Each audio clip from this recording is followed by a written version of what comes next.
Hello, Mzansi. Welcome back to Game On. Now, we promised you a very special interview in the last segment of the show, and I'll give you a clue. He's the only South African to have won a UEFA Champions League trophy. Still, Bafana's top goal scorer. Benny's in the 18 area. Yes, of course, we've got South African football royalty in Benni McCarthy. Benny, thank you so much for taking the time to join us. Firstly, for many of the youngsters, they'll know you as Benny playing overseas, but can you take us back to the beginning in how your career started out in Cape Town?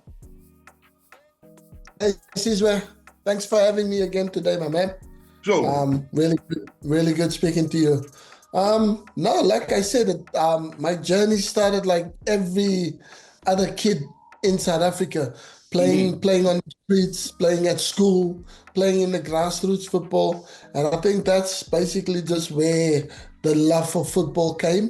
And in my case, football was a way of life to keep me off the streets from joining the gangs, because when you're from the Cape Flats, that's the easiest route to go into, so football kept me on the straight and narrow. And then my talents just developed, and then playing for my local clubs, Young Pirates, when I was under 10s and 11s. And then I moved on to the Cape District Union, where I joined a club called Crusaders. And I had probably one of the best managers ever that used to be a former gangster, but he took kids because he didn't want kids to go into that route. So he started his own little football team, and then he made us play in the gangster leagues, in the tournaments, and I guess, so from there I just slowly started making up my name. And then when I had the opportunity, then I joined a team called Seven Stars. And then from Seven Stars onwards, I went to represent South Africa at the under 20 national team levels, and we lost in the African Nations Cup under 20 finals. But I was voted best player of the tournament and top goal scorer, and I think all the European clubs then came calling, because those are the tournaments that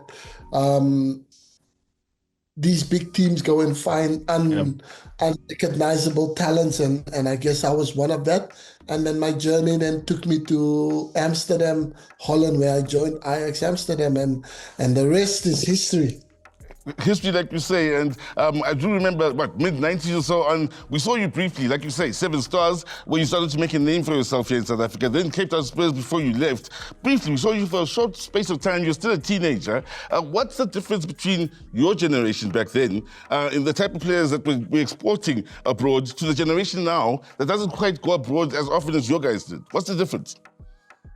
I think the biggest difference has to be the social media platforms now, because I think football players are brands now. They have their own brands, they have their own company.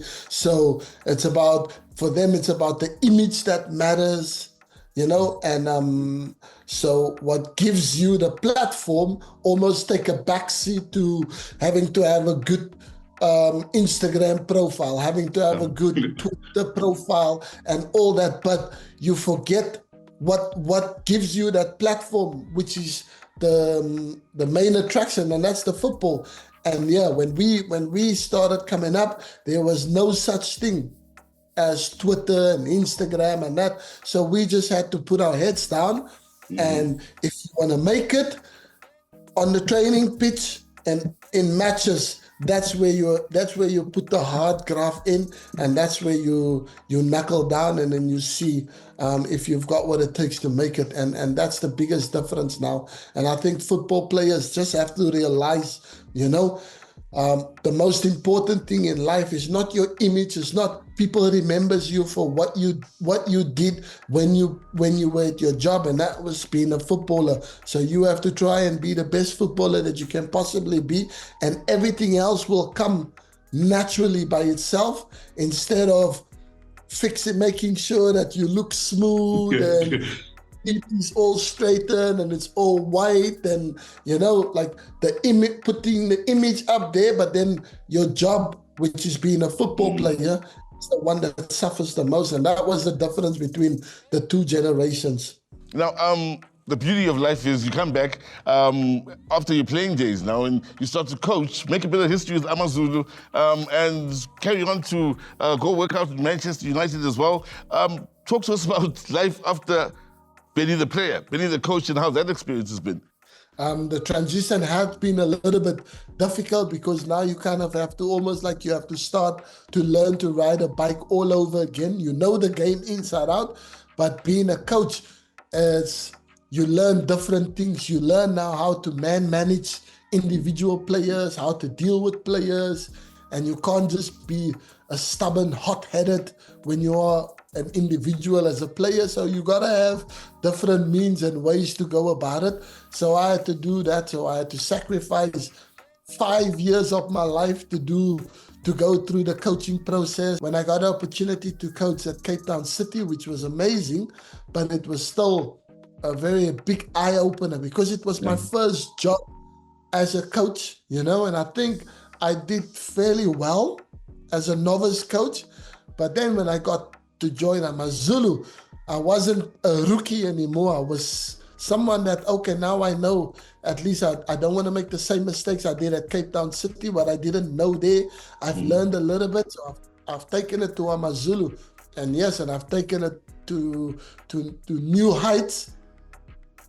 And that was incredible to achieve what I've achieved at a team that's not known to be in the top 10, let alone finish second in the league, you know? And then qualifying for CAF Champions League was incredible experience. So yeah, I'll take those experiences with me for a long time, but then that kind of set me up really good for when the chance came to go and coach at Man United. So it was just how to see how different things were, like, you know, like at Amazulu, I fought to get in an analyst, you know? Yeah. So eventually the president gave in and I got the analyst. So you didn't have to do all the analysis and everything by yourself. So you had a little bit of help with an analyst, which was fantastic. And then I walked into Man United, the office. I was like, wow, unbelievable office. I says, no. We on that, we on there, we not here. I was like, what do you mean? No, these are the analysts. And I was like, what? So the analyst had an office that probably most team managers won't have in South Africa.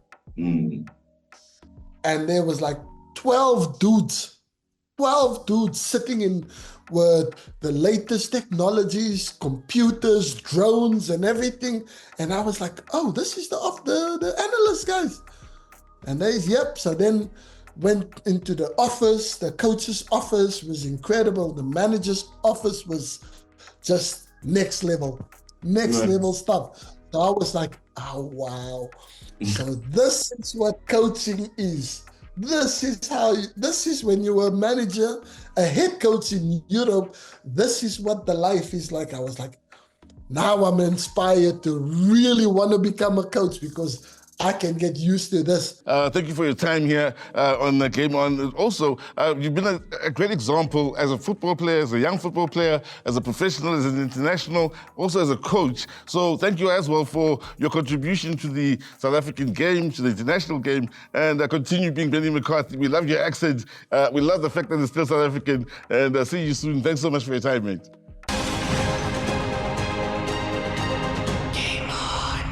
Enjoyable chat indeed with the legend. That is Benni McCarthy, who continues, of course, to set the bar high in as far as the South African footballing fraternity. Thank you so much to Benni. Thanks to Shane as well as Jerry as well. Not forgetting you at home for taking the time to join us here on Game On. From me, Susan Mpena, and the rest of the team that is behind the scenes. Click, click, bang.